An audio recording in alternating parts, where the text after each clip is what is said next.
자, 수원 삼성과 전북현대 경기, 경기가 이렇게 끝났는데요.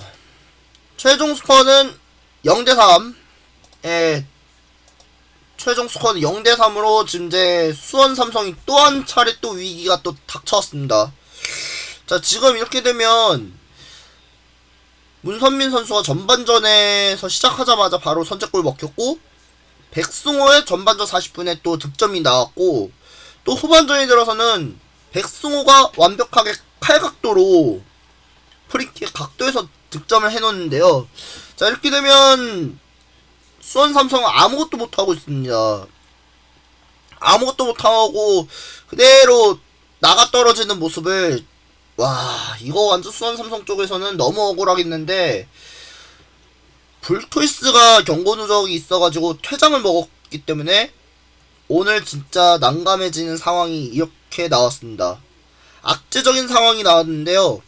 일단 바사니 선수가 일단은 후반전 시작하자마자 후반전 20분인가 15분 사이에서 결국에는 바사니 선수는 부상으로 빠지고, 그 대신에 이제는 힘들겠지만 지금 바사니 선수가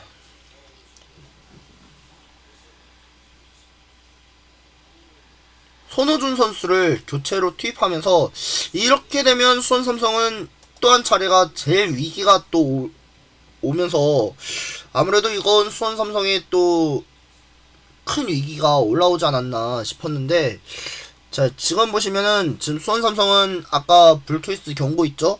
또 불토이스가 또 경고 한 장 더 있어가지고 경고 누적 퇴장 받아가지고 두 경기에는 못 나옵니다.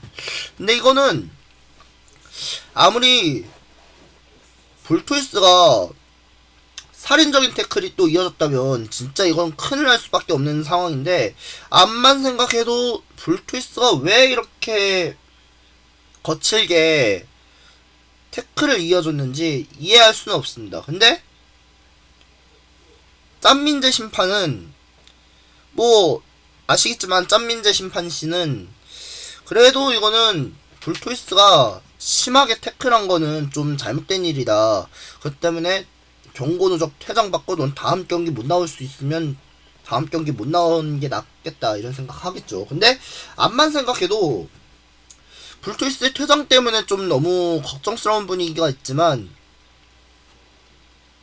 시작하자마자 바로 여기선 불토이스의 퇴장 먹은 것도 참 난감해질 수밖에 없고, 게다가 뮬리치, 이상민, 김태환 선수가 나가 떨어진 장면에서 참 불쌍할 수밖에 없네요.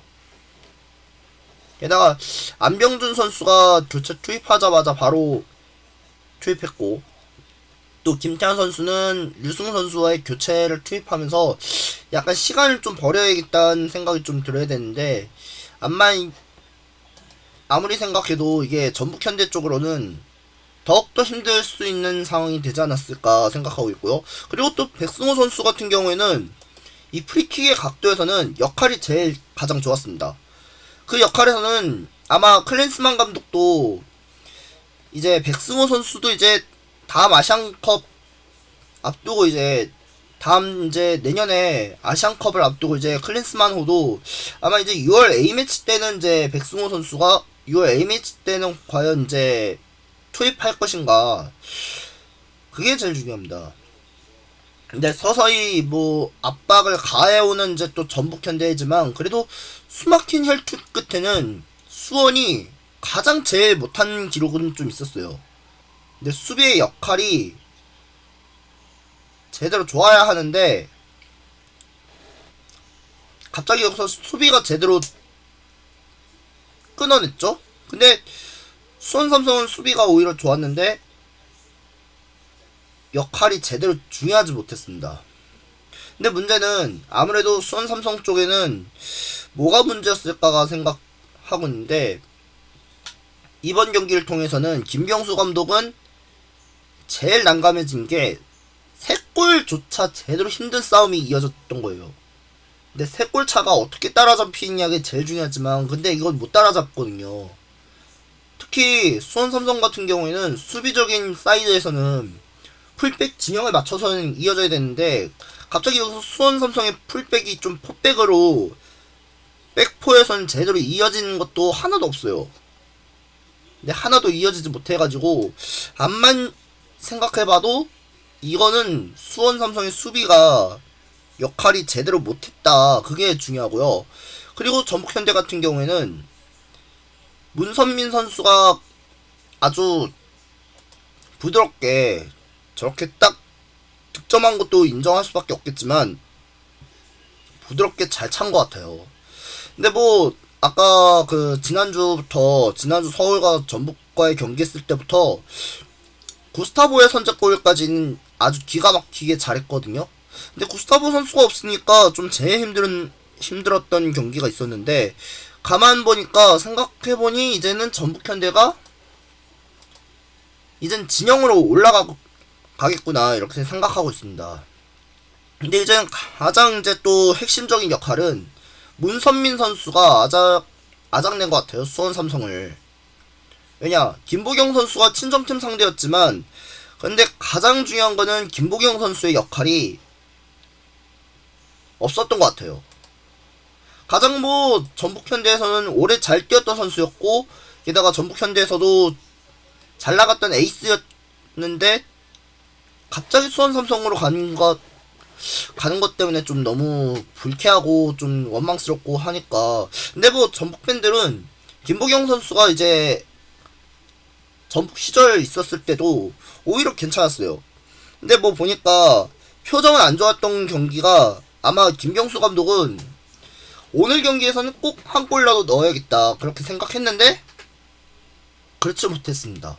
왜냐 지금 수원 삼성 같은 경우에는 이런 사이드 쪽에서는 역할이 제대로 심한 게 있었는지 없는지 모르겠지만 그래도 이 역할에는 다양한 수비를 제대로 딱 들어맞게 해야 되는데 제대로 진영을 아예 살리지 못했잖아요.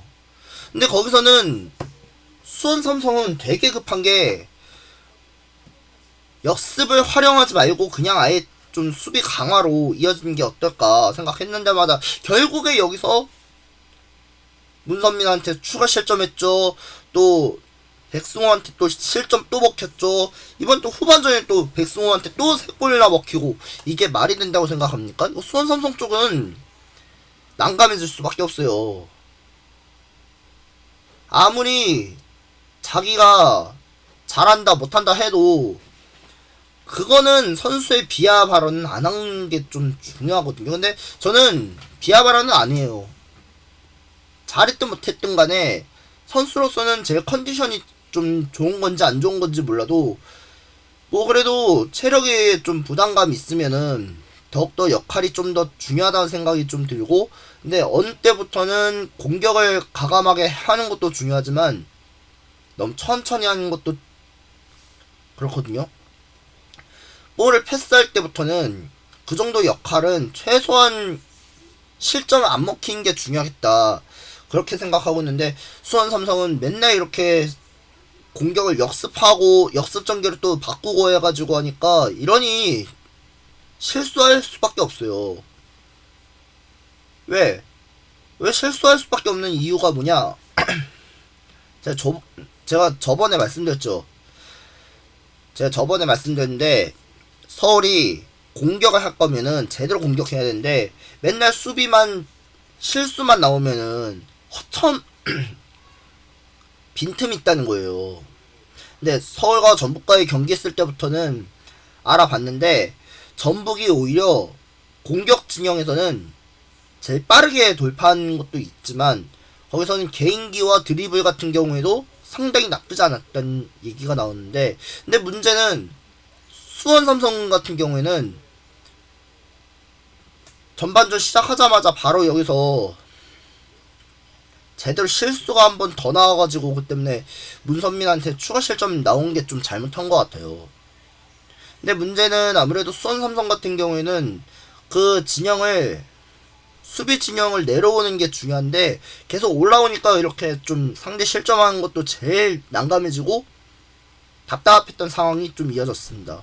그렇기 때문에 아무래도 수원 삼성 쪽에는 뭔가 좀 이상한 게 좀 있으니까 좀 제대로 역할을 좀 바꾸는 게 낫지 않을까 그렇게 생각해야 되는데 마다 역할을 바꾸지 못하고 있거든요.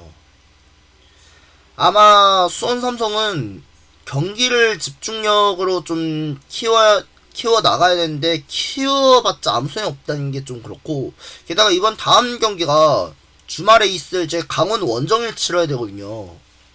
근데 물론 전북현대는 지금 오늘 경기는 이겼으니까 이제 지금 아마 10위에서 이제 9위권으로 다시 이제 올라갔고, 거기다가 이제 또 9위가 아닌 7위로 올라갔어요. 이 정도면 전북현대가 다시 올라갔다가 또 다시 내려갔다가 올라갔다가 내려갔다가 또 이렇게 반복해가지고 쉽지 않을 것 같아요. 아마 그렇게 생각하시는 분들도 있겠지만 전북현대도 지금까지로서는 한 번도 이긴 적이 없었는데, 무조건 이기는 것도 당연하겠지만, 근데 문제는 수원 삼성은 현재 9연패입니다. 1승 2무 9패. 이거 완전 최악의 성적으로 이어지면서 아마 수원 삼성 쪽에는 뭔가 좀 잘못돼 있다는 생각이 좀 들고, 다음 경기가 이제 강원 원정을 치러야 되는 수원 삼성인데, 수원 삼성은 이러다가 강원에게 또 지면은 10연패예요. 그럼 이게 어떻게 된 거냐면, 일단 그 경합 과정으로 봤을 때 수원 삼성은 이제 최용수 감독과의 대결이 있고, 또 강원에는 또 예전에 있었던 김병수 감독이 있었잖아요. 강원의 친정팀 상대였던 이제 김병수 감독과 최용수 감독의 이제 그 두 명장의 감독들의 맞대결이 이제 주말에서 또 펼쳐지고, 또 전북은 다음 경기가 인천 원정 치러야 되는 게 중요합니다. 이번 주 일요일에 이어지는 이제 인천과 전북과의 경기가 있는데, 전북도 이러면 이제 인천과의 승점 차이를 좁힐 수밖에 없는 이유가 있습니다. 이렇게 되면 전북은 6위로 올라서게 될 거면 또 6위로 올라서게 되고, 그렇게 되지 않을 경우에는 또 인천이 다시 한번 또 전북을 잡고 이기면은 다시 올라오게 됩니다. 6위로 올라서게 되면 전북은 또 하위권에서 또 벗어나 상위권에 가려고 했는데마다 하위권에서 또 다시 한번 멀어지면 추격은 불가능할 수밖에 없어요.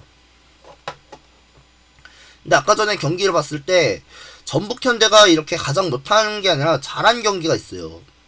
전에는 김상식 감독 있었을 때는 너무 못했지만, 근데 김상식 감독 나갔으니까 이제는 김도영 감독 대행이 오늘 경기에서 이겼으니까, 물론 이 정도면 김도영 감독 대행도 최소한 경기를 잡아냈을 거예요. 뭐 물론 그렇지만 뭐 김상식 감독보다는 김도영 감독 대행이 오히려 훨 낫지 않을까, 훨 낫지 않나 싶거든요. 근데 뭐 그래도 김상식보다는 김도영 감독 대행이 오히려 좋다는 거예요. 뭐 물론 미안한 생각 좀 들었겠지만 수원 삼성 팬들은 갑작스러운 마음에 좀 불구하지만, 그래도 김상식보다는 김도영 감독 대행이 오히려 좋고, 또 거기다가 예전에 그리웠던 그 빅버드, 예전에 빅버드가 제 생각난 게 바로 이제 또 2010년이었나 2014년쯤이었을 거예요. 김도현 선수가 그때 수원 삼성 유니폼 입고 또 거기서 이제 경기에서 가장 잘 뛰었던 선수였는데, 게다가 그것뿐만이 아니라 김도현 선수뿐만 아니라 그 옆에는 수문장 골키퍼였던 이윤재 골키퍼가 있었거든요. 그때 옛 생각이 나가지고 아마 수원 삼성 팬들은 이윤재 선수와 또 김도현 선수가 있었기 때문에 제일 힘든 점이 있었기 때문에 그렇고, 또 이번에 뭐 여러분들 아시겠지만 구자룡 선수도 수원 삼성에 있었고, 김건웅 선수도 수원 삼성에서도 제일 뛰었던 선수였거든요. 아마 여러분들도 아시겠지만 김건웅 선수하고 구자룡 선수도 같은 수원 삼성끼리 이어졌던 걸 아시잖아요.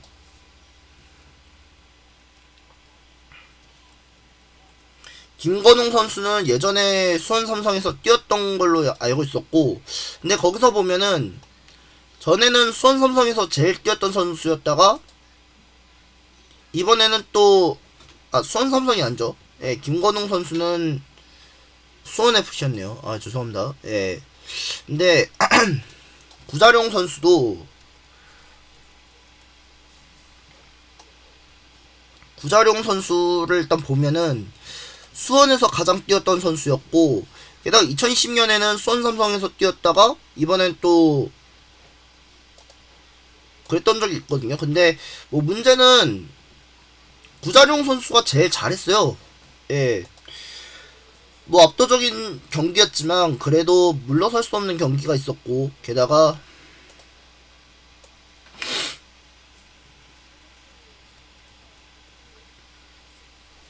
뭐 경기를 통하자면 아마 뭐 나쁘지 않은 경기 중에 하나였는데, 그 일단 보시면은 아마 구자룡 선수가 이제 또 친정팀 상대를 맞이해서 오늘 기분 좋게 승리를 가져왔던 전북인데, 일단 다음 경기가 제일 중요한 건 인천을 반드시 잡고 이제 상위권에 다시 한번 올라가는 게 낫지 않을까 생각하고 있습니다. 그리고 뭐 문제는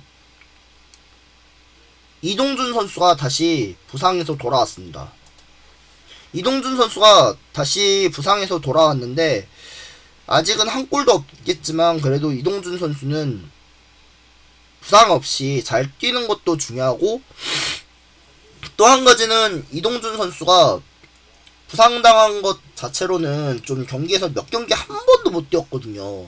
근데 부상당한 이유로는 빼고 나머지 경기는 제일 무조건 기대치가 없던 선수가 좀 아마 염기훈 선수가 있어야 하는 데마다 염기훈 선수가 없었죠.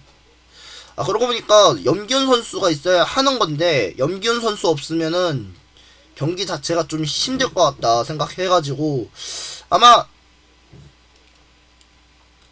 김도영 감독 대행도 그때 지난주 전북과 서울과 전북전 경기했을 때부터 자신감을 더 가져야겠다 그런 생각 했습니다.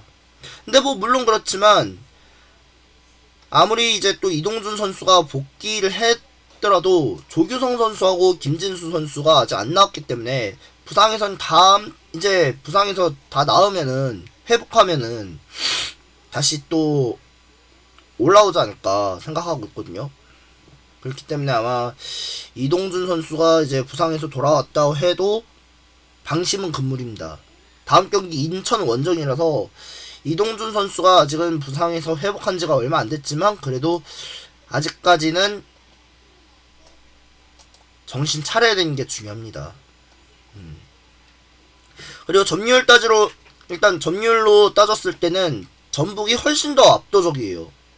전북은 62대 38로 전북이 압도적으로 우세하거든요. 근데 퇴장받은 거는 불투이스밖에 없어요. 경고도적 퇴장받은 선수는 불투이스밖에 없는데 그래도 잘 나간 거는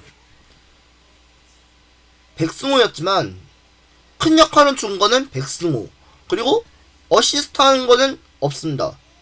그래도 어시스트 한 거는 뭐 없지만 그래도 문선민 선수가 그 정도까지는 최고의 역할이 되지 않았을까 생각하고 있고, 그래도 여기까지는 뭐 올라온 게 자랑이라고 해야 되나 말아야 되나 문제지만 그래도 이번 경기를 통해서는 전북은 다시 올라서게 되면은 뭐 무조건 인천 잡고 올라가면은 그 정도까지는 상위권 올라가는 게 큰 역할이 아닐까 생각하고 있습니다.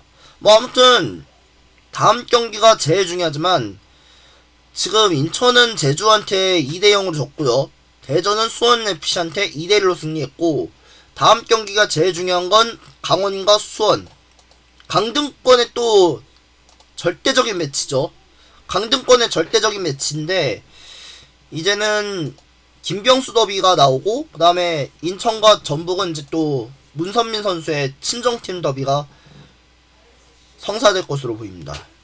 아무튼 이렇게 오늘은 뭐 일단 경기는 좀 재밌었긴 했는데 문제는 수원은 개노답 축구로 이어졌기 때문에 이러다가 나중에 수원 삼성이 이제 또 11연패나 12연패 정도 나오면은 답은 없습니다. 답이 없고 그냥 2부 리그로 내려가는 게 나을 것 같아요.